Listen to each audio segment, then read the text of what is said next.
dans le cadre de la troisième année, donc équivalent M2 chez nous, que j'ai essayé ces classes inversées.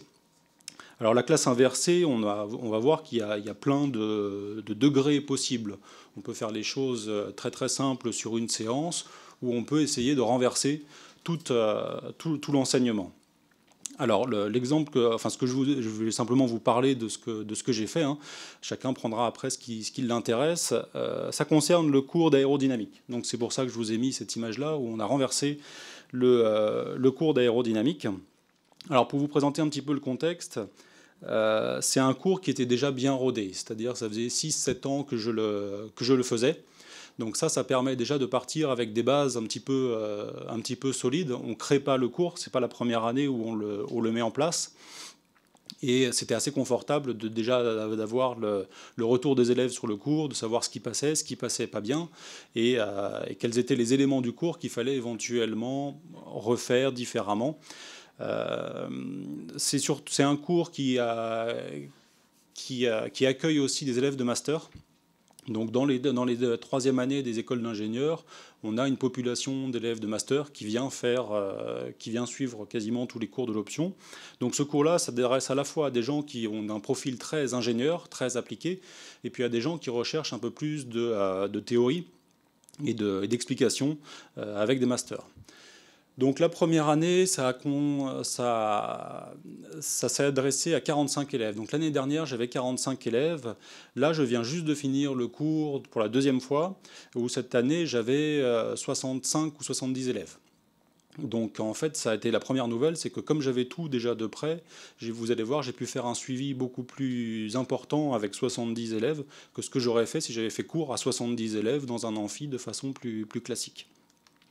La charge, ça représente à peu près 24 heures de cours qu'on arrive à répartir sur 6 semaines à 2 mois, donc sur février et mars à peu près.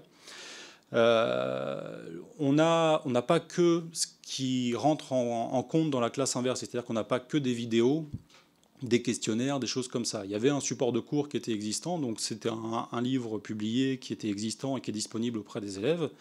Et puis traditionnellement, ce cours se faisait avec 12 heures de cours magistral et puis 12 heures d'exercices appliqués, de TD, autour de problématiques d'ingénieurs.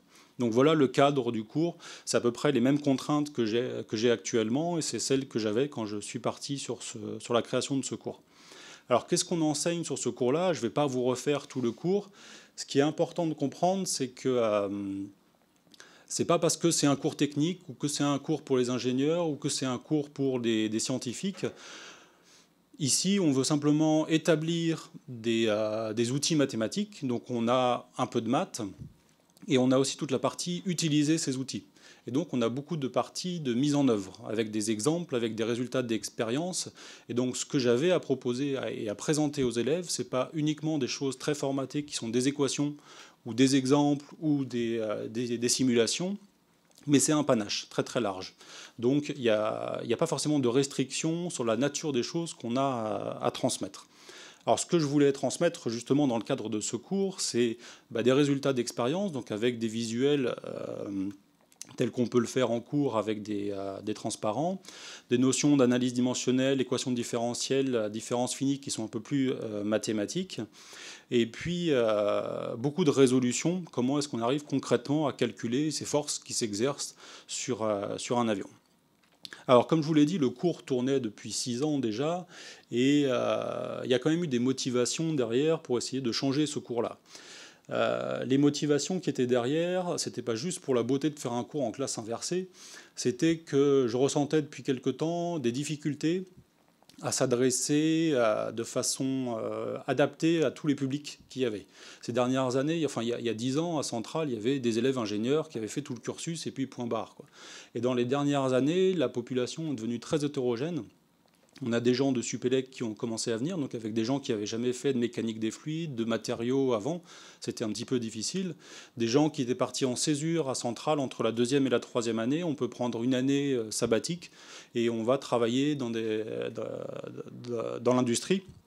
Donc c'est des équivalents de stages à très longue durée. Donc des gens qui arrivent avec l'expérience du travail d'ingénieur en entreprise. Des gens qui ont fait ce que j'appelle S8, c'est des gens qui ont fait un semestre à l'étranger. En deuxième année, on a possibilité de prendre un semestre et d'aller le faire dans une université partenaire de l'école, un peu n'importe où dans le monde, dans le réseau d'universités partenaires qu'on a. Et puis des gens qui avaient fait tout leur cursus universitaire ou un cursus dans d'autres écoles d'ingénieurs et qui venaient en troisième année pour un master, du coup, avec un bagage très différent. Et donc c'était très difficile, en 1 heure et demie de cours, de réussir à s'adresser à tous ces publics. On voyait des gens qui s'embêtaient parce que ça allait pas là assez loin, et d'autres qui étaient lâchés dès le premier quart d'heure parce qu'ils n'avaient pas les notions de base. Une deuxième motivation, c'était qu'arrivé à 50 élèves, les séances de TD, c'était vraiment pas très agréable, quoi. C'est-à-dire qu'on retrouvait ce même problème d'hétérogénéité. Donc on pouvait passer une demi-heure à réexpliquer des choses assez fondamentales à des gens, pendant que d'autres avançaient et on n'arrivait pas forcément à les suivre et à voir où ils allaient. Et du coup, pareil, avec cette hétérogénéité, être capable d'avoir des séances d'exercice avec peut-être moins d'élèves et essayer de personnaliser au maximum les apports. Et puis, on a le problème un peu tous, je pense, avec les élèves, c'est l'apathie générale qui peut régner dans un amphi. Alors les cours à Centrale commencent à 8 h le matin, donc on a cours de 8 h à 9 h 30 en premier créneau. Et donc, c'est difficile, quoi. En plus, c'est au mois de janvier ou février, il fait nuit à 8 h du matin. Enfin, c'est dramatique, quoi. Donc là, pour réchauffer l'ambiance alors qu'il neige dehors, enfin, moi, je luttais de plus en plus chaque année. Non pas que ça les intéressait pas, mais naturellement, ils ont tendance à rester mous, quoi. Donc essayer de trouver un moyen de les impliquer et de leur transmettre ce qu'on voulait transmettre, quoi. Et puis, alors j'ai associé ça, je vais en parler aujourd'hui parce que pour moi, c'est un peu associé. C'est la classe inversée qui a permis de modifier un peu la méthode d'évaluation. C'est-à-dire, au lieu de faire un examen final écrit de 3 heures sur table, on s'est rendu compte, et c'est une tendance qu'on a un petit peu tous en troisième année maintenant à Centrale, c'est de se dire, ça n'a plus tellement de sens de leur faire résoudre des équations ou de leur faire calculer des choses à la main, sachant qu'on essaye de leur faire dimensionner des problèmes un petit peu globaux, un petit peu macroscopiques, où on fait rentrer en ligne de compte tout un tas de physique qu'on peut difficilement résoudre à la main, alors qu'avec un petit ordinateur, avec quelques outils de base, on arrive à faire de très belles choses. Donc essayer de voir comment est-ce qu'on pouvait évaluer différemment. Et donc, par contre, il y avait une contrainte énorme que je me suis fixée aussi, et puis qu'on m'a fixée, c'est que... alors celle qu'on m'a fixée, c'est que mes heures, je ne pouvais pas en faire plus. C'est-à-dire que j'avais 24 heures de cours, et c'était 24 heures de cours. Et ce que je voulais aussi, c'est que ça reste indolore pour les élèves. C'est-à-dire que sous prétexte qu'ils avaient des choses à faire à la maison avant, on double la charge de travail qu'ils avaient à faire. Donc la contrainte a été vraiment, dans les 24 heures que j'avais, quelle est la part que je consacre au travail personnel des élèves, et non pas quelle est la part que je rajoute en plus pour arriver à 36 heures de cours, alors que j'en avais 24 au début. Donc voilà, donc ces deux contraintes-là ont été assez dimensionnantes. Donc le schéma classique qu'on a sur ce cours-là, enfin et sur beaucoup de cours, c'est dire, dans une séance, on a une séance de 3 heures le matin ou l'après-midi, et on prend 1 h 30 pour faire le cours magistral, pour transmettre ce qu'on a à raconter. Et puis après une pause, on fait 1 h 30 d'exercice sur table, où soit on réaménage la salle, soit on les laisse en configuration classique, et puis on passe dans les amphis pour résoudre des exercices. Le schéma inversé, ça consiste à... Donc les pointillés verticaux, c'est le début du cours présentiel. Et du coup, l'idée, c'est d'envoyer le matériel avant aux élèves, donc de mettre à disposition des élèves une vidéo pour qu'ils puissent regarder le cours avant de venir, et puis qu'ils viennent en cours non pas pendant 3 heures, mais seulement 1 h 30. Donc la grosse différence, vous voyez, c'est qu'au lieu d'avoir une option globalement de 50 élèves, je crée 2 demi-groupes. Donc les 2 demi-groupes ont le matériel en avance de phase, et puis la première 1 h 30, je prends un demi-groupe, et l'autre 1 h 30, je prends un autre demi-groupe. Donc moi, mes heures de présentiel, c'est les mêmes, je reste 3 heures présent, et les élèves ont la même charge de travail, au sens où ils travaillent 1 h 30 avant, et ils travaillent 1 h 30 en présentiel. Donc ça, c'est pour essayer de répondre aux contraintes de ce temps à disponible. Je n'avais pas envie de passer plus de temps en classe, et puis les élèves n'avaient pas à travailler plus que 3 heures. Donc ils ont à travailler 3 heures par séance, comme ils le faisaient avant. Donc le format des vidéos, donc au lieu de faire le cours en amphi à l'oral, ce sont des vidéos que je leur envoie avec les supports et puis avec moi qui fais le cours en fait, par tranche de en général 5 vidéos de 10 minutes à peu près. Je ne fais pas un bloc de 50 minutes qui semble indigeste. Donc il y a 5 vidéos de 10 minutes et déjà rien que cet exercice-là est extrêmement intéressant parce que ça force à réfléchir le cours un petit peu différemment et à essayer de voir quelles sont les choses qui sont réellement pertinentes. Est-ce que ça peut faire 10 minutes ou est-ce que non, j'y passe pas 10 minutes et je fais autre chose à la place. Donc moi, ce que je leur demandais comme travail amont, c'est 50 minutes de vidéo à regarder, à prendre les notes en même temps, et puis environ 40 minutes de travail en autonomie. On verra qu'il y avait des questionnaires à répondre et puis des petites questions d'orientation qui leur permettaient d'avancer et de voir ce qu'ils avaient compris de ces vidéos-là. Alors les vidéos, ça ressemblait à ça à peu près. Donc c'est-à-dire que je leur donne les transparents un peu comme je les présentais en cours. À droite, il y a le plan qui s'affiche, et puis en haut, il y a ma tête qui arrive. Alors ça, la tête, ça paraît ridicule, mais au début, je dis, mais non, ça sert à rien que les étudiants me voient, et ce qui est important, c'est le message qui passe, quoi. Et je l'ai testé auprès de plusieurs personnes, ils m'ont dit, c'est vraiment pénible, en fait, quoi. Au bout d'un moment, on s'ennuie si on voit pas la tête. Et dès qu'on voit la tête, on suit sans problème les 10 minutes de vidéo, quoi. Alors même au bout de 10 minutes, hein, sans parler des 50 minutes non-stop, quoi. C'est-à-dire que 10 minutes sans voir personne, ou 10 minutes en voyant quelqu'un, ça change tout, quoi. Même si la définition n'est pas bonne, si on voit pas, on voit que ça bouge, on voit qu'on a vraiment le sentiment que quelqu'un nous parle. Alors je sais pas, ça doit activer des choses un peu bizarres. Donc j'ai fait un truc en autonomie totale.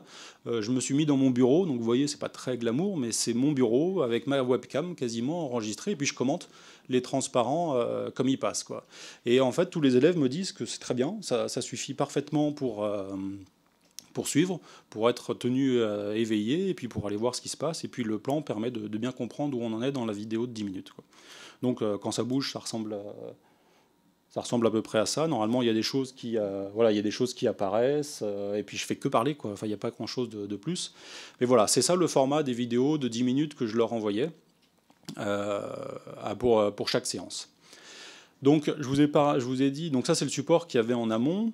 La chose, globalement, pour moi, si on s'arrête à la définition de la classe inversée, c'est ça, quoi. C'est-à-dire que vous envoyez un matériel pédagogique en avance de phase, les étudiants le regardent, le préparent, et puis quand on arrive en TD, on travaille, on essaye de résoudre. Donc les exercices de TD, je les avais déjà.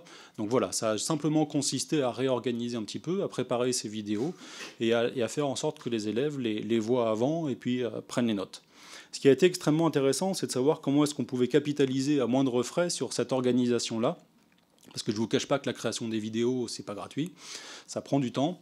Mais justement, comment est-ce qu'on capitalise derrière et où est-ce qu'on a vraiment une plus-value pédagogique derrière cette organisation-là et qu'on ne peut pas se permettre forcément quand on a un amphi et des TD.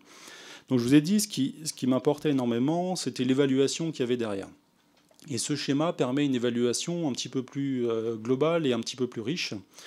Ce que je veux évaluer sur ce cours-là, c'est premièrement leur capacité à avoir assimilé les informations. C'est-à-dire qu'il faut quand même que je vérifie si ce qu'ils ont vu dans les vidéos, ils l'ont compris, ils l'ont bien vu et ils l'ont assimilé.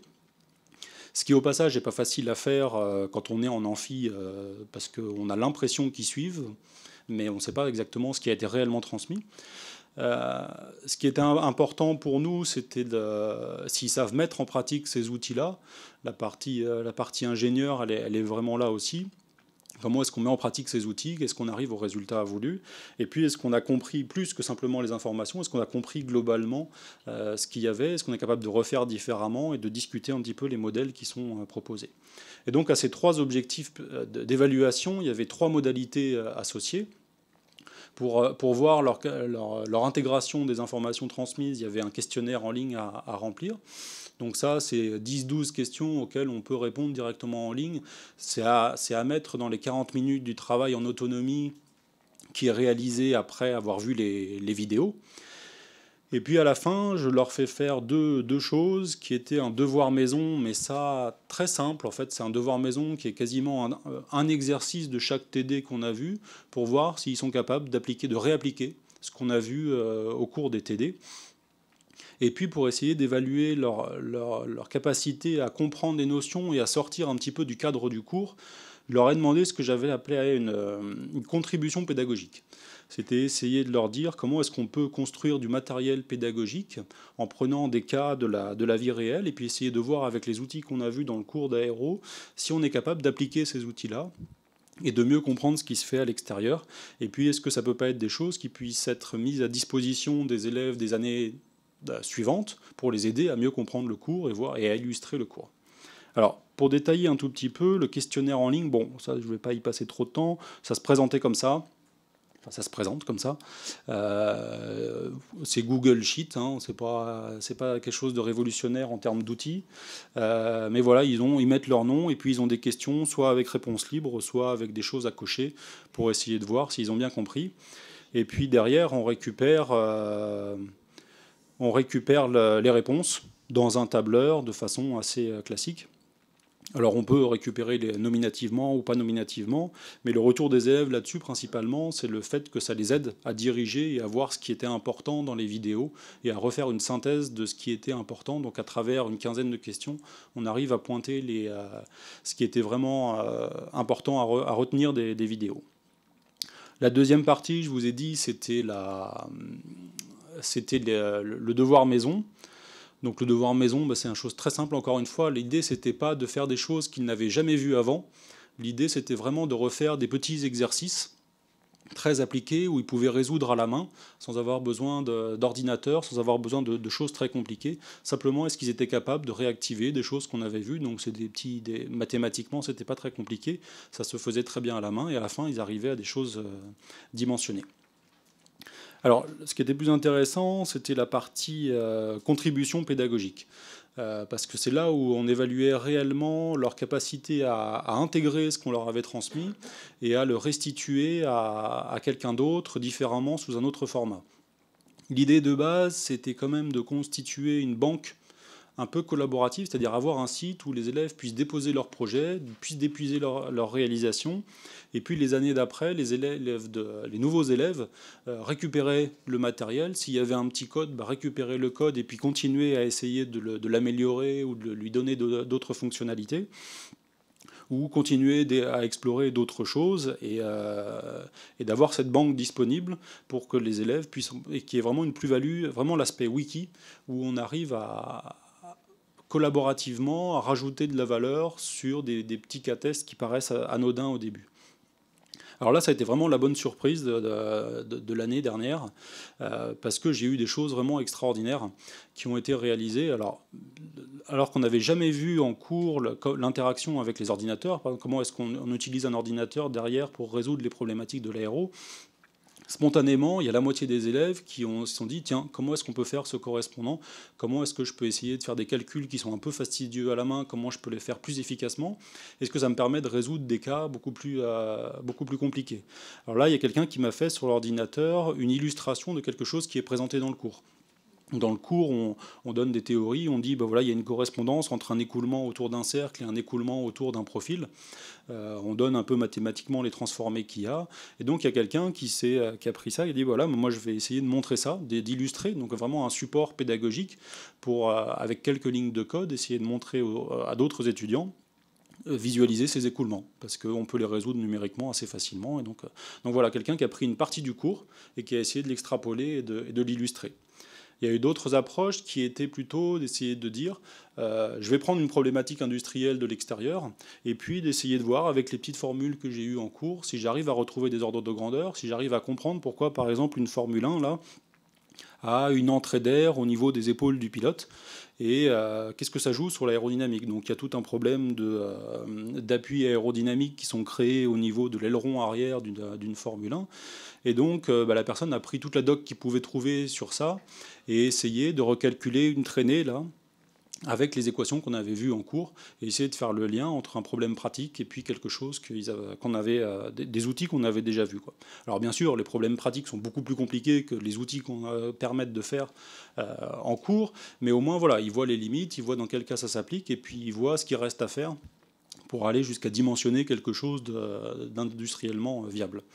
Et puis il y a des gens qui ont été aussi assez créatifs et qui m'ont développé une appli Donc c'est une appli Android là, où en fait on rentre la géométrie d'un profil aérodynamique, donc sa cambrure, son épaisseur, la vitesse de l'écoulement, l'incidence auquel on place le profil, et puis ça vous calcule les propriétés aérodynamiques de la voilure là.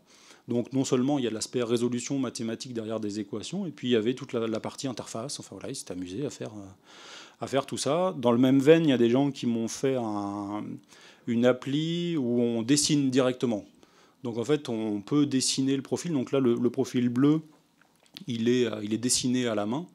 Et comme c'est pas un profil idéal qui est dessiné à la main, il y a tout un tas d'algorithmes derrière qui sont faits dans la fenêtre en bas à gauche où on essaye d'approximer au mieux le dessin pour construire un profil réel.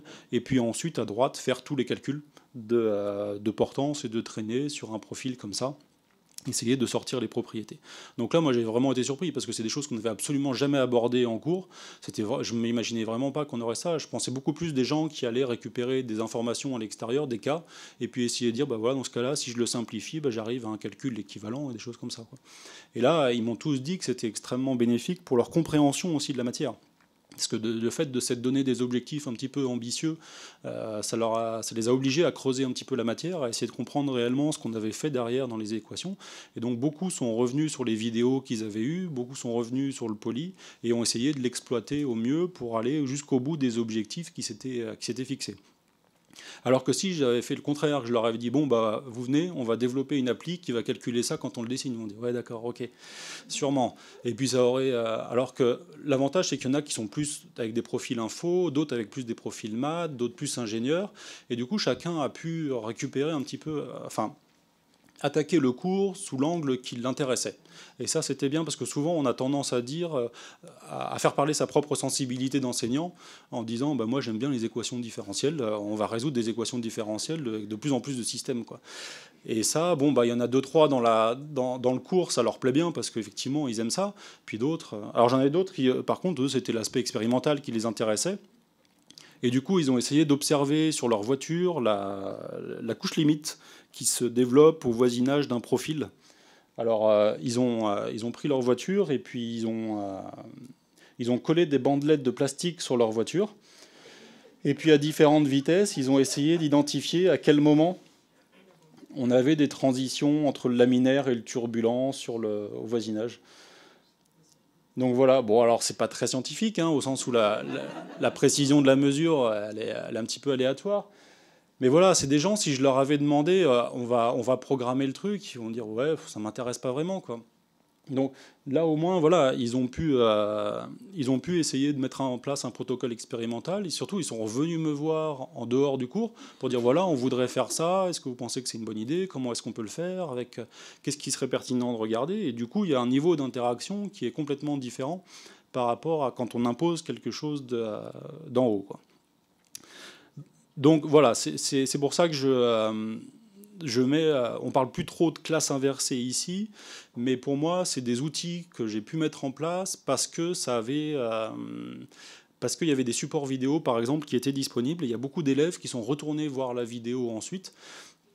Et sans la vidéo, il y a des choses qu'ils n'auraient pas comprises parce que ça allait trop vite en amphi, ils auraient juste eu le temps de noter, et puis ils auraient eu des informations un peu redondantes qui sont simplement le fait d'avoir le poly d'un côté et puis leur note de cours de l'autre. Et le fait de se replonger dans les vidéos, je pense qu'il y a 80% des étudiants qui sont replongés dans les vidéos pour essayer de recomprendre, et par leur projet personnel, ils ont été amenés à revoir des détails, dire tiens, c'est vrai, comment est-ce qu'il l'avait expliqué à ce moment-là, je comprends le résultat, mais je ne vois plus d'où ça vient, et revoir la démarche, revoir le raisonnement, ça en a aidé beaucoup pour ça. Donc en fait, être ambitieux sur ces réalisations-là, ça leur a permis de façon indolore quasiment, parce qu'ils ont tous fait des choses qu'ils aimaient faire, de s'approprier beaucoup plus profondément le cours. Donc d'un point de vue pratique, je vais quand même essayer de vous donner quelques éléments là-dedans. Il ne faut pas se cacher que la première année, c'est violent, hein. Puis on se dit toujours qu'on va commencer tôt, comme ça on sera prêt. Et puis ça finit par être la course. Et puis voilà, quoi. Donc bon. Ceci dit, j'ai été ambitieux et je me suis dit je vais faire tout le cours comme ça dès la première année. A posteriori, peut-être que changer séance après séance Au fur et à mesure des années, c'est beaucoup plus intelligent.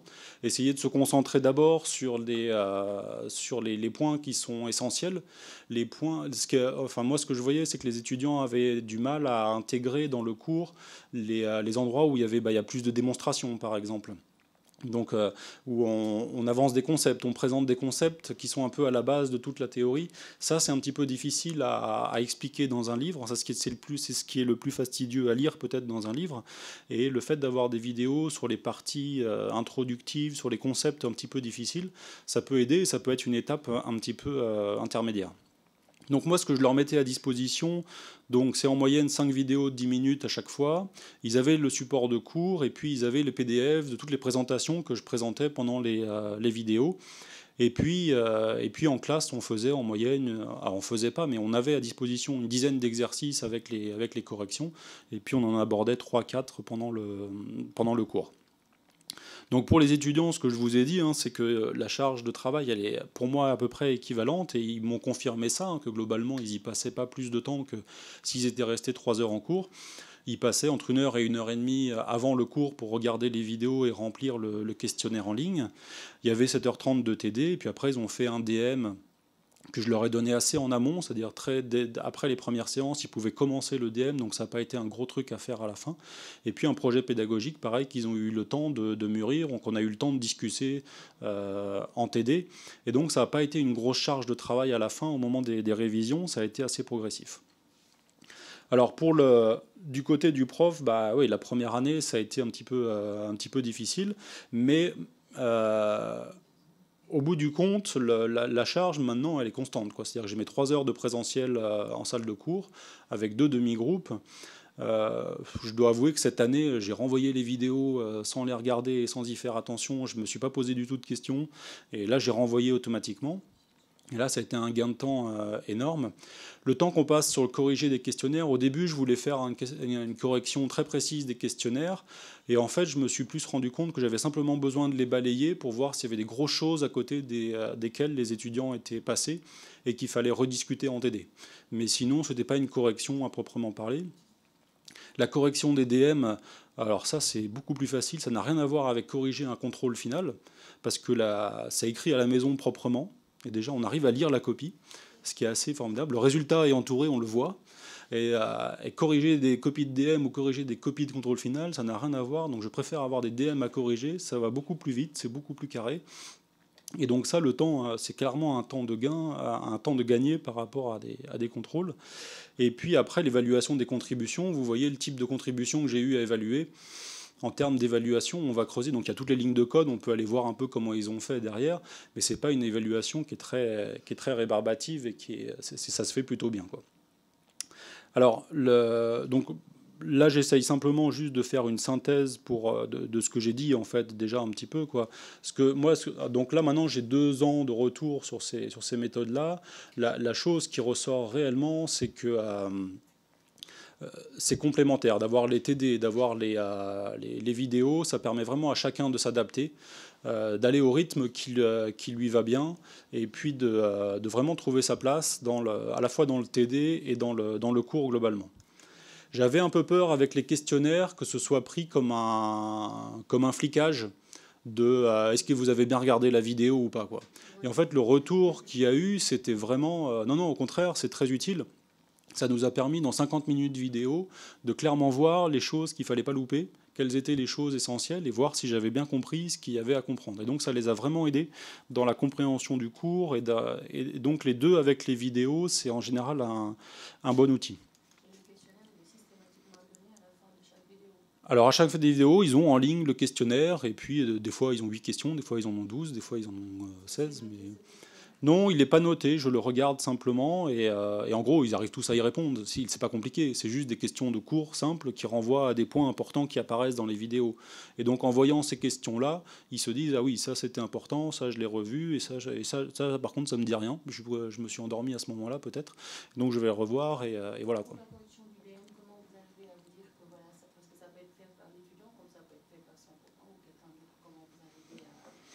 Je sais pas. Mais non, alors bon, c'est sûr que c'est des M2, enfin c'est niveau M2, Et c'est une des conclusions que j'ai aussi, c'est que ce que je retire de cette expérience-là, c'est la nature de la relation qu'il y a avec les élèves. C'est-à-dire le fait de les avoir en demi-groupe, en TD, c'est extrêmement riche en termes de discussion. J'avais eu des questions pendant les TD que j'avais jamais eu avant sur le cours, sur l'implication, et on les sentait vraiment impliqués dans le cours-là, des choses comme ça, quoi.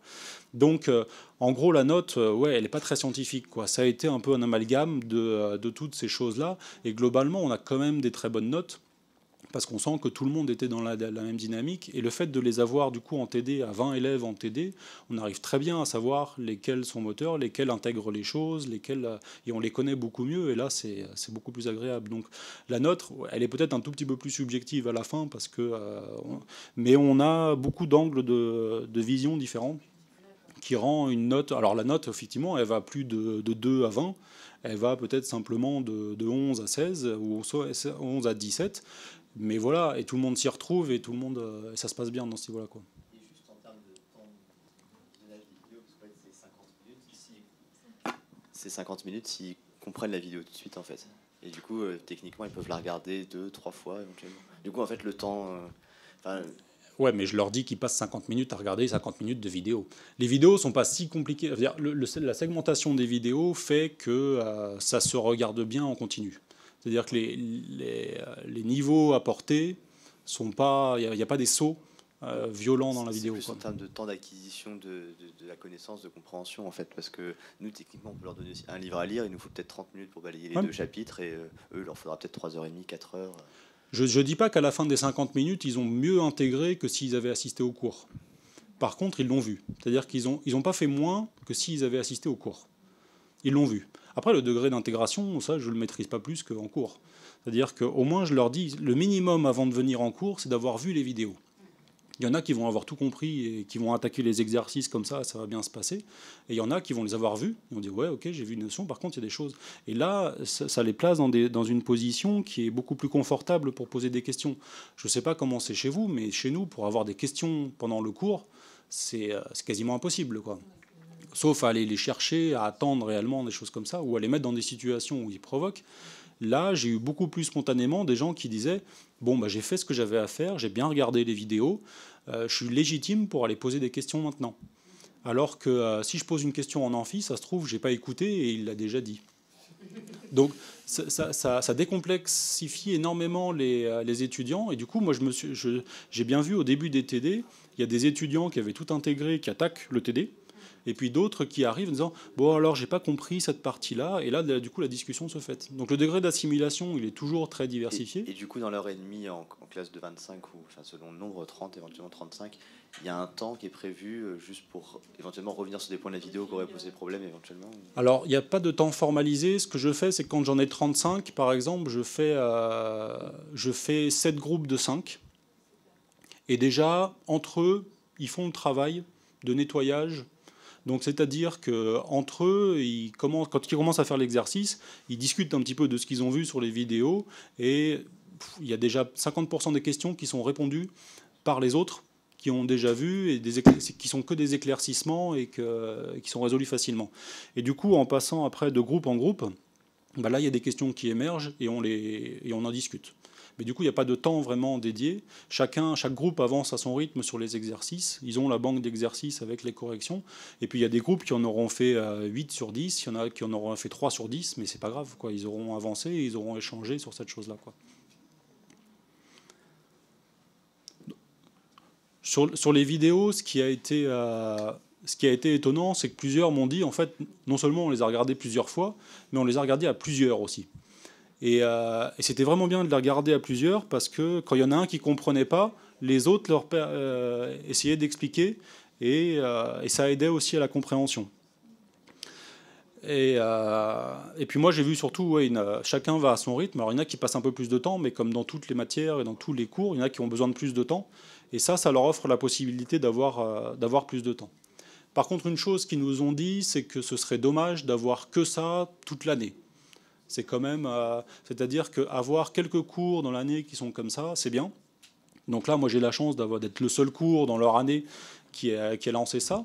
Mais du coup, ça leur plaît bien parce que ça leur offre une marge de manœuvre dans leur emploi du temps. Dire à un moment donné, s'ils ont envie de faire ça un samedi après-midi ou un dimanche soir, ils le font le dimanche soir, alors que et ça leur libère un petit peu de temps dans la semaine aussi, quoi. Donc c'est simplement ça, quoi. Après, qu'est-ce que je voulais éventuellement vous dire? Bon, la contribution, on en a parlé pas mal. Moi, de mon point de vue, c'était vraiment les relations, les discussions. J'ai eu vraiment un niveau de discussion et de questions avec les élèves depuis que je fais ça qui a complètement changé parce que ils ont vraiment c'est vraiment ce fait d'être plus légitime dans les questions qu'ils posent. Ils ont vraiment toutes les billes en main pour dire bon bah là j'ai pas compris, même si j'ai vraiment déjà tout regardé, et du coup je peux poser ma question de façon beaucoup plus détendue, quoi. Donc les vidéos, ouais, alors après on peut discuter de la réalisation technique des vidéos, comment on fait ça, comment, bon, on peut en parler un petit peu, c'est pas forcément ici l'intérêt, sauf si c'est vraiment les choses importantes. Et puis, voilà, c'était à peu près tout ce que je voulais vous dire. Et puis ouais, sur les évolutions, alors cette année, j'ai pas trop fait évoluer le cours par rapport à l'année dernière. Parce que j'ai récupéré un cours de plus qui est tombé exactement en même temps.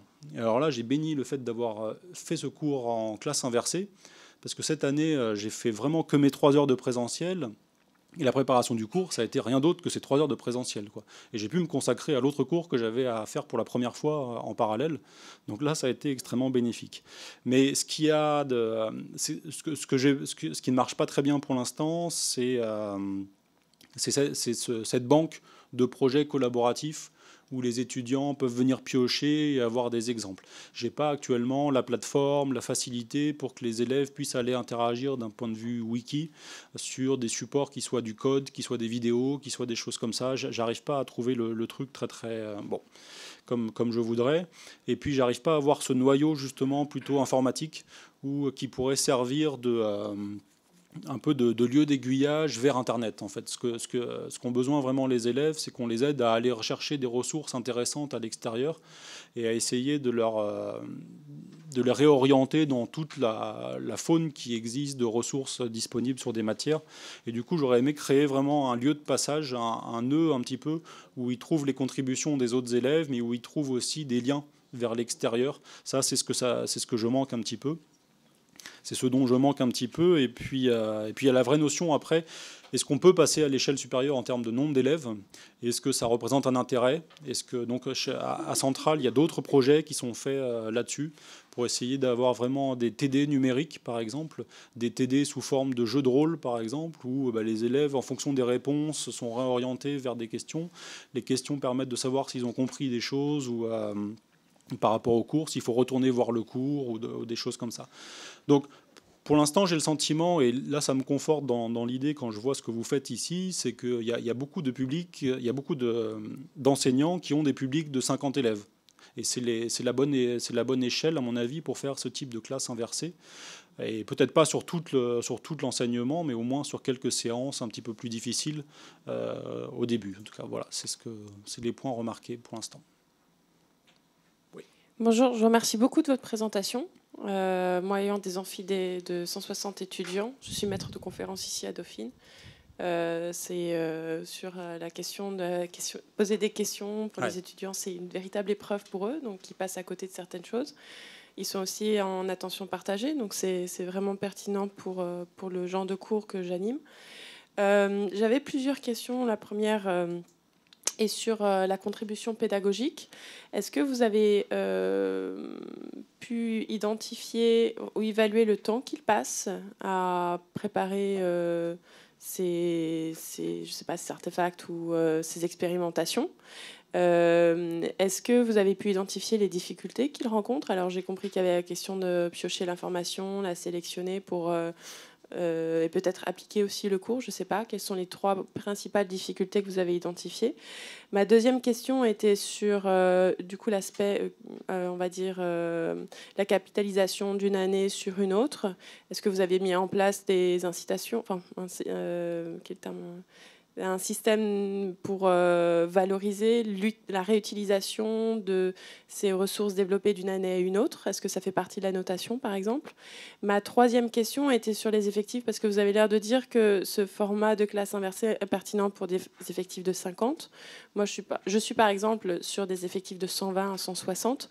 Qu'est-ce qui vous fait penser que, éventuellement, en se coordonnant avec plusieurs enseignants, et en ayant des groupes de 50, par exemple, ça ne serait pas forcément pertinent?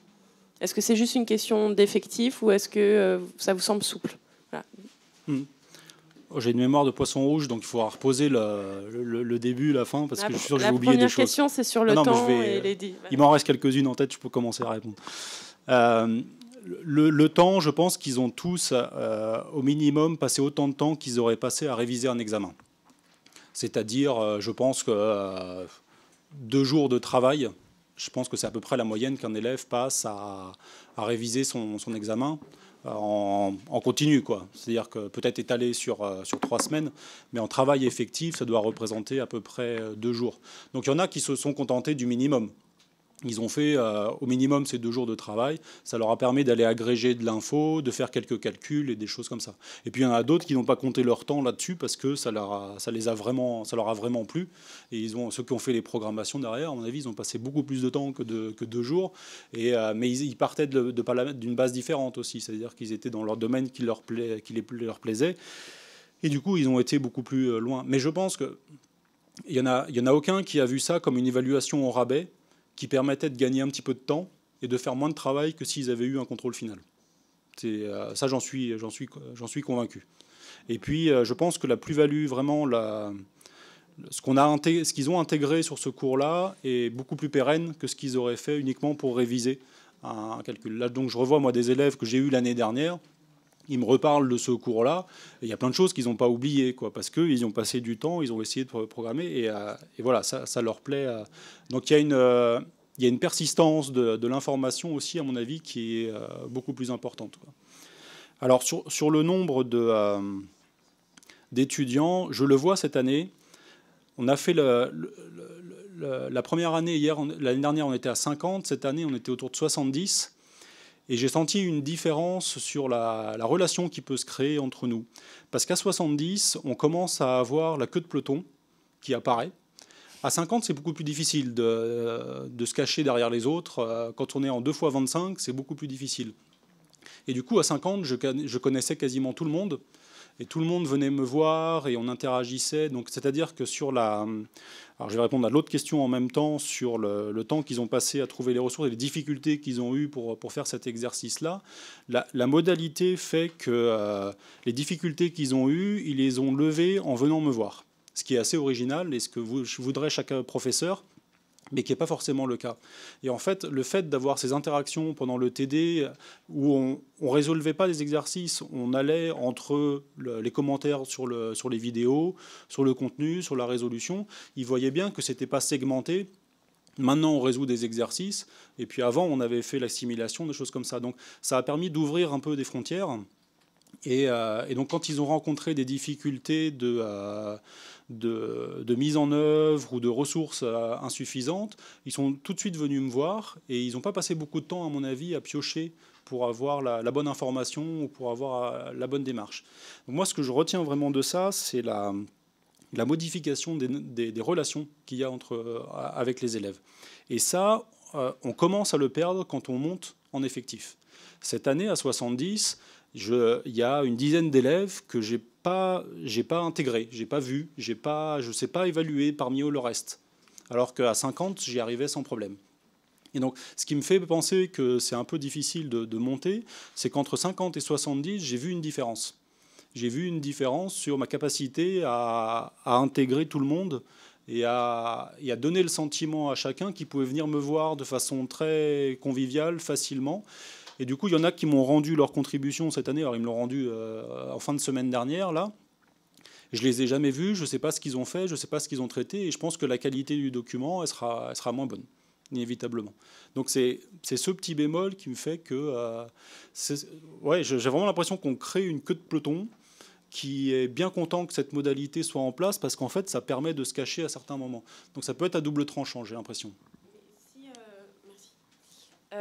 Vous parliez du visage au début, l'importance du visage du prof. Vous pensez que si la partie vidéo est faite par un prof et qu'on découpe en plus petits groupes, du coup les effectifs, quitte à ce que la partie soit animée par une autre personne, est-ce que le fait que les étudiants voient quelqu'un et côtoient une autre personne, est-ce que vous pensez que ça pose un problème ou pas dans la relation? Pense pas. D'accord. Non. Non, la tête, c'est vraiment pour pas s'endormir devant la vidéo et pas pour pas vouloir passer à autre chose, quoi.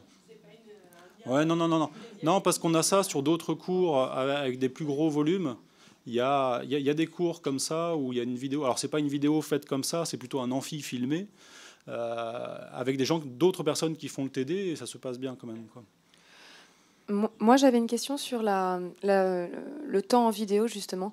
Vous les mettez dans une classe avec chacun à son ordinateur ou c'est chez eux? Enfin, Non, ils sont à télécharger. Ils d'accord, téléchargent, donc je leur envoie très libre. Je leur envoie le lien. Ils peuvent le lire sur leur tablette dans le train quand ils rentrent le week-end chez eux. D'accord. Donc il n'y a pas de... Non, il y a vraiment... J'ai essayé au début de la mettre en streaming seulement, disponible de l'école, pour qu'ils viennent à l'école, comme ça. Et puis, même avant de commencer, j'ai arrêté, parce que j'ai fait quelques essais, j'ai fait, bon, c'est trop lourd, et puis ça contraint pour rien le système, quoi. Donc je me suis dit, j'ouvre toutes les vannes la première année, et puis je vais voir s'il y a une dérive. Alors, bien sûr, il y en a toujours un ou deux. Quand vous avez vu, il y a ceux qui ont la deuxième heure et demie. J'en ai vu un ou deux qui étaient l'heure et demie d'avant en train de renoter devant le cours parce qu'ils n'avaient pas fait avant. Bon, ça, c'est humain, on va dire. Mais non, du coup, moi, je n'ai pas eu de raison de revenir cette deuxième année sur le caractère complètement ouvert. Alors après, on peut avoir des questions de propriété. Je sais qu'il y a des enseignants qui n'aiment pas laisser dans la nature leurs vidéos de cours. Bon, moi, ça ne me pose absolument aucun problème là-dessus. Donc, je n'ai pas eu cette question à négocier avec moi-même. Donc je laisse ouvert, je leur donne un lien, ils téléchargent les fichiers et puis ils en font ce qu'ils veulent et voilà.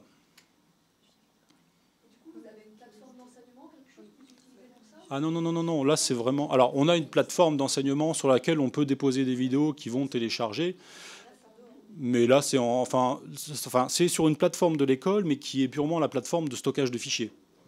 C'est pas une plateforme pédagogique, c'est une plateforme pour déposer des fichiers qu'on va télécharger ensuite, quoi. D'accord. Bien. Et là, c'était pour des Master 2. Vous avez envisagé de le dupliquer pour vos premières années Alors, la difficulté qu'on a, c'est que la structure du cursus nous offre rarement la possibilité d'être face à 50 élèves en première ou deuxième année. C'est vraiment cette structure en option à la fin qui nous permet de vraiment segmenter la promotion dans la dernière année. C'est-à-dire qu'ils sont plus nombreux. Voilà, et tout de suite, donc moi j'ai un cours, le cours que j'ai repris là, c'est un cours de deuxième année qui est électif, donc qui ne touche pas toute la personne, mais j'ai quand même 130 élèves. Donc voilà, il y a quelques cours qui vont avoir moins d'élèves, mais moi, déjà dans ma position et dans les personnes que je connais autour de moi en prof, il n'y a personne qui a une classe de 30 élèves en première ou deuxième année. Et ça, c'est un peu le cursus qui fait ça, quoi.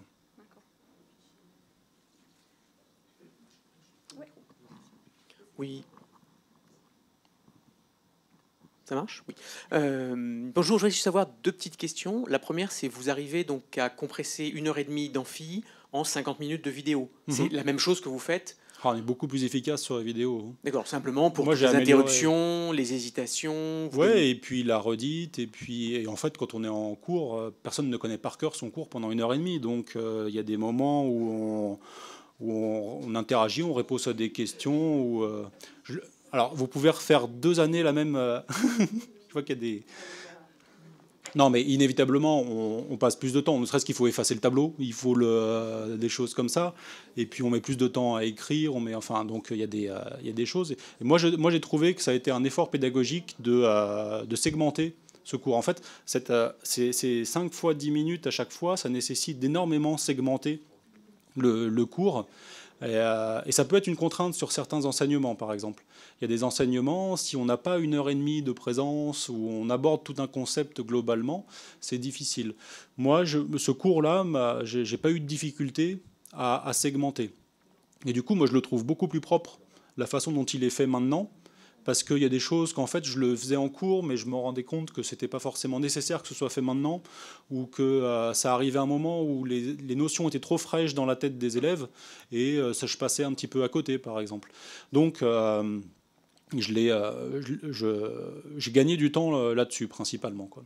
Et puis, mais par contre, j'ai pas fait de concessions, par exemple sur des démonstrations mathématiques.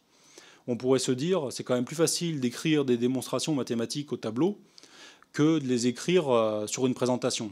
Donc je me suis forcé par contre à refaire toutes les étapes d'une démonstration mathématique sur les transparents, même si c'est un peu plus aride, et même si c'est, mais au moins ils ont le support, ils ont tout ce qu'il faut, quoi. Donc j'ai pas raboté mon cours pour autant sur certains concepts, quoi. Est-ce que tous les liens sur les vidéos, les questionnaires sont disponibles? Si vous faites un suivi semaine par semaine, ou dès le début du cours, vous dites voilà tous les liens pour les 2 prochains mois, et ils peuvent s'avancer un peu au rythme où ils veulent, tout en suivant les TD. Est-ce que dès le début, vous leur donnez toutes les vidéos, ou vous faites vraiment un envoi semaine par semaine? Non, je fais semaine par semaine. Et puis encore, j'essaye vraiment de faire 5 jours avant. Dans la pratique, il n'y a personne qui m'a dit bon, moi, ça fait 2 semaines que j'ai regardé les vidéos, j'attends la suite, quoi. C'est pas une série à laquelle ils sont addicts là encore. Donc j'essaye juste de leur dire voilà, j'ai essayé de publier comme ça au début là. J'ai essayé de publier en saison, épisode et tout ça, mais ça les a fait rire. Mais c'est surtout que en fait, il faut pas non plus qu'ils les regardent trop tôt. Parce que quand ils arrivent au TD, il n'y a rien. Donc nous, on souffrait beaucoup du fait qu'une heure et demie, on infusait. Et puis 1h30, alors vous n'avez pas compris, on vient de le dire là. Et donc ce temps d'un quart d'heure de pause était trop court. Mais à contrario, avoir 2 semaines entre la vidéo et le cours, c'est pas une bonne solution non plus, quoi. Donc je les envoie 4-5 jours maximum avant. S'il y a un week-end avant, je les envoie le vendredi. Comme ça, ceux qui veulent le regarder le week-end, ils regardent le vendredi. En général, je fais ça. Si j'ai cours la semaine, j'envoie le vendredi d'avant. Et puis même eux, ça leur permet de garder un rythme, de ne pas tout avoir. Ça leur fait peur d'en avoir tout en même temps, quoi. Donc, Dernière petite question sur les contributions. Est-ce qu'elles sont totalement libres? Vous leur dites au départ, faites-moi un truc? Ou est-ce qu'il y a quand même un guidage? Vous leur dites un peu, on pourrait regarder telle chose? Parce qu'ils n'ont pas forcément d'idée sur qu'est-ce qu'ils peuvent faire ou C'est ça. Alors au début, ça a été la peur de la liberté. Quand je leur ai dit, vous faites ce que vous voulez. Alors là, plus personne n'a bougé. Donc j'ai bien senti qu'il fallait qu'on discute un petit peu.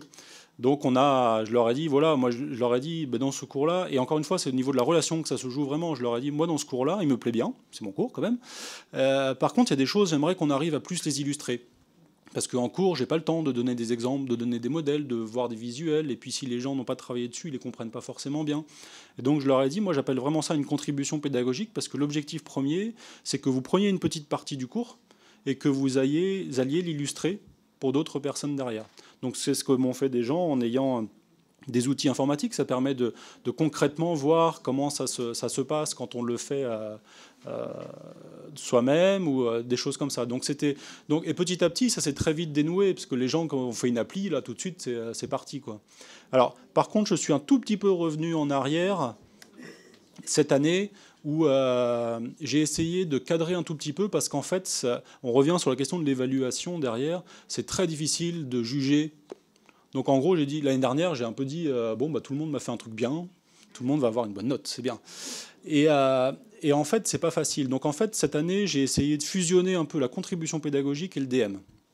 C'est-à-dire que j'ai fait un DM très orienté, avec des questions très très ouvertes, où là, c'était un peu libre cours, dire voilà, dans cette configuration-là, qu'est-ce que vous feriez expérimentalement pour valider? Qu'est-ce que vous feriez numériquement pour aller plus loin que ce qu'on peut faire à la main? À quoi ça vous fait penser ailleurs qu'on pourrait relier avec ce cours-là? Donc j'ai essayé de prendre un sujet d'examen que j'ai fait en DM, et dans le DM, j'ai mis 3-4 questions très ouvertes qui peuvent s'approprier un petit peu comme ils veulent pour la contribution pédagogique. Et ça me permet de flécher un peu et de dire, voilà, sur la question 3, vous avez 4 points parce que c'est votre contribution pédagogique, et ça permet d'analyser un tout petit peu plus la contribution, quoi. Mais bon, au moins, s'il y en a qui me posent des questions, maintenant, je dis, regardez ce qu'ils m'ont fait la première année, vous n'allez pas chipoter, vous pouvez le faire. Vous êtes capable, vous avez les outils, et puis vous avez les compétences pour le faire. Ça m'a donné un bon exemple, parce que c'est des choses que je n'aurais pas pu imaginer, alors que maintenant, j'ose un peu plus leur demander. Dans le DM, j'aurais jamais osé une question, résolvez-moi numériquement cette chose-là, ou faites-moi une petite expérience pour montrer que... Et là, ça m'a libéré aussi un petit peu sur le type de questions que je pouvais poser, quoi. Oui, merci. Merci pour votre présentation. J'ai trouvé ça très intéressant. J'avais une question sur les supports que vous avez préparés, puisque vous avez dit donc 5 vidéos de 10 minutes. Vous avez évoqué donc un livre de cours, donc un poly, un PDF. Et ma question, c'était finalement les vidéos. Est-ce que c'est exactement ce qu'il y a dans le cours, mais un petit peu animé, enfin dans votre livre de cours ou dans les PDF, hein. Comment vous avez articulé en fait la diffusion des connaissances entre ces 3 supports? Parce que j'imagine la vidéo, c'est un petit peu plus concentré. Bon, Alors, voilà. le PDF, c'est vraiment les planches qui apparaissent pendant la vidéo. Donc, ce que je leur donne, donc, il y a le support de cours qui est un livre, donc beaucoup plus détaillé. Le support PDF, c'est vraiment les planches qui sont présentées dans les vidéos pour qu'ils l'aient de façon statique sous la main, un petit peu à disposition quand ils résolvent les exercices. Et en fait, la vidéo, c'est vraiment ce que je faisais en amphi. Donc, c'est-à-dire qu'en amphi, je ne raconte pas tout ce qu'il y a dans le livre. Il y a tout un tas de détails qui sont passés, de choses comme ça. Et donc, c'est le même filtre à appliquer entre le support écrit et ce qu'on donne en cours, à l'oral, en fait. Donc, pour moi, là, il n'y a pas eu d'effort, il n'y a pas eu de questionnement pédagogique au sens à dire qu'est-ce que je prends dans le support écrit que je présente en cours. J'ai vraiment pris l'amphi que je faisais les années précédentes et je l'ai matérialisé dans une présentation et dans une vidéo, quoi. Donc, au lieu d'écrire ce que j'écrivais au tableau, je l'ai écrit sur le cours, sur les transparents, et il y a beaucoup d'apparitions, d'animations. Le transparent, il ne reste pas figé pendant 2 minutes à expliquer quelque chose. C'est exactement comme si j'écrivais au tableau. Ça apparaît quasiment ligne par ligne, très rapidement, pour être dynamique. Donc, pour moi, c'est vraiment une transposition de ce qui était fait en amphi, et il n'y a pas de modification du contenu pédagogique par rapport à ce niveau-là. Et du coup, alors ma deuxième question, c'est dans le retour d'expérience que vous avez eu avec vos étudiants, est-ce qu'ils vous ont dit que finalement, ils ont un peu laissé tomber le polycopier de cours, non, ou est-ce que ça a été vraiment une complémentarité entre tout ce que vous avez proposé comme support pédagogique? Ça a vraiment été, ça a été vraiment contraire. Ils m'ont trouvé plein de coquilles dans le poly que les autres années, ils n'avaient jamais vu. Non, c'est... Ouais, non, ça c'est vraiment au contraire, parce que moi j'ai le sentiment que quand ce qu'on leur dit en amphi, il n'y a que ça à savoir. Le fait que ce soit quelqu'un qui vienne, qui leur dise, voilà, on a fait 1h30 de cours, ils ont le sentiment au fond que c'est exhaustif ce qu'on leur a dit. Il y a tout. Alors que dans la vidéo, ils ont ce sentiment peut-être un peu plus d'ouvert en disant, voilà, c'est des exemples, alors que le contenu est le même. Et ils ont beaucoup plus été retrouver le livre. Là, en TD, ils avaient tous le livre ouvert tout le temps, alors que les années précédentes, en TD, ils disaient, bon, on vient de le voir, c'est pas compliqué, et ils s'appuyaient beaucoup plus sur leurs notes, en fait. Donc peut-être qu'à mon avis, avec les vidéos, peut-être qu'ils prennent un petit peu moins de notes, où ils annotent les transparents que je leur donne. C'est pour ça que je leur donne aussi le PDF. Et ils prennent peut-être moins de notes très rigoureuses, mais par contre, ils ont le livre sous la main beaucoup plus ouvert.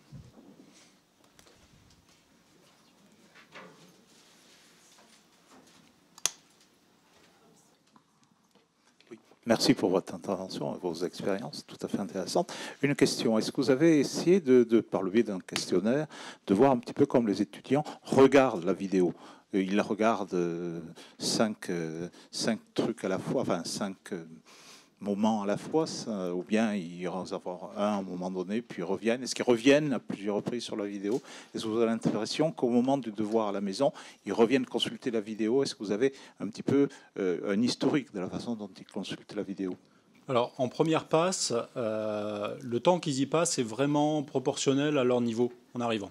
C'est-à-dire que quand je discute avec les élèves qui arrivent avec un bagage beaucoup plus faible en mécanique des fluides et matériaux, ils y passent beaucoup plus de temps. C'est-à-dire qu'ils regardent quand même les 5 fois 10 minutes, mais au lieu de prendre 50 minutes, ça leur prend 1h30. Parce qu'ils font des pauses, ils reviennent un petit peu dès la première passe. Et il y en a quand même une majorité qui regardent tout d'un trait et qui reviennent ensuite au moment du DM. C'est vraiment, et c'est toute la richesse de ça, c'est que ça dépend vraiment du niveau des personnes qui regardent les vidéos, quoi. On remarque qu'en fait, on a mis en place un truc comme ça, et en fait, en amont, justement, on a une plateforme type question-réponse, mais qui est basée non pas seulement sur la réponse de l'enseignant, mais également sur la réponse des pairs. En fait, les étudiants peuvent se répondre entre eux, Ouais. et du coup, ça peut justement être un moyen de combler un peu cette hétérogénéité dans la qualité, dans la capacité à s'approprier le contenu de la vidéo. Typiquement, ceux qui ont bien compris, en fait, prendraient peu de temps à répondre à une question qui bloquerait fondamentalement un étudiant dans la compréhension du contenu, et du coup, ça lui permettrait d'arriver dans la séance de débriefing avec déjà une meilleure compréhension. Et du coup, ça pourrait être une solution aussi, sachant que c'est à moindre frais pour l'enseignant, parce qu'il n'est pas forcément obligé de répondre aux questions. Non, ça, je pense qu'ils se sont naturellement organisés comme ça dans la vraie vie. Ils n'ont pas eu besoin de la plateforme. C'est-à-dire que très naturellement, à 2 ou 3 de niveaux divers, ils se sont réunis pour regarder les vidéos. Alors techniquement, du coup, nous, on a le même problème, c'est qu'on n'en a pas 50, on en a 800. Oui, non, mais on est d'accord. Là, pour le coup, donc cette nécessité, effectivement, de mettre à un moment donné en relation les pairs, c'est extrêmement important. On voit que déjà ça fait gagner énormément de temps d'un point de vue enseignement, et puis c'est là où ça passe le mieux, en fait, où les échanges sont les plus débridés et où on est capable vraiment d'échanger des choses. Donc moi, à 50 élèves, et puis ils fonctionnent beaucoup comme ça au cours de l'année, ils ont beaucoup de projets, donc ils ont l'habitude de travailler par trinôme, par binôme, et du coup je pense que naturellement ils se sont retrouvés pour visualiser ces vidéos et faire ensemble. Donc ils ont vraiment 2 couches, ils ont la couche quand ils regardent assez facilement à 2 ou 3, et puis après ils ont la couche quand ils sont en TD, ils sont dans un groupe de 5 où ils peuvent continuer à échanger, quoi. Mais moi là, étant donné l'effectif et la structure de l'option, il n'y a pas eu besoin d'aller plus loin ça dessus, quoi.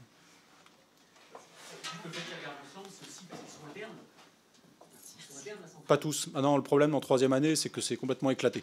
Non, c'est pas. Et quand ils sont internes, c'est pas pour regarder des vidéos de mécanique des fluides. Non, pas plus que. Non. Non, en 3e année à Centrale, personne n'est hébergé sur la résidence quasiment. Il n'y a pas assez de place pour héberger toutes les 3e années. Et donc même les élèves ingénieurs qui ont fait tout leur cursus à Centrale ne sont plus en général à la résidence et co-louent des choses soit dans la région, soit sur Paris. Et puis il y a beaucoup de gens qui viennent de l'extérieur en 3e année et qui n'ont pas d'hébergement sur Centrale, quoi. Et vous savez s'ils les regardaient ensemble à Centrale ou vraiment complètement à l'extérieur, chez eux, etc. Je pense qu'à Centrale, il n'y en a pas beaucoup qui ont dû la regarder. Non, je pense que ça s'est vraiment fait à l'extérieur. Non, je pense pas qu'à Centrale... Il reste pas, en 3e année, il ne reste pas beaucoup à Centrale en dehors des heures de cours, quoi. Sauf pour avoir des outils informatiques particuliers, des choses comme ça, mais il n'y a plus cette notion d'internat qu'il y a dans les 2 premières années, quoi. Et donc, il ne s'y passe pas des vidéos de mécanique des fluides.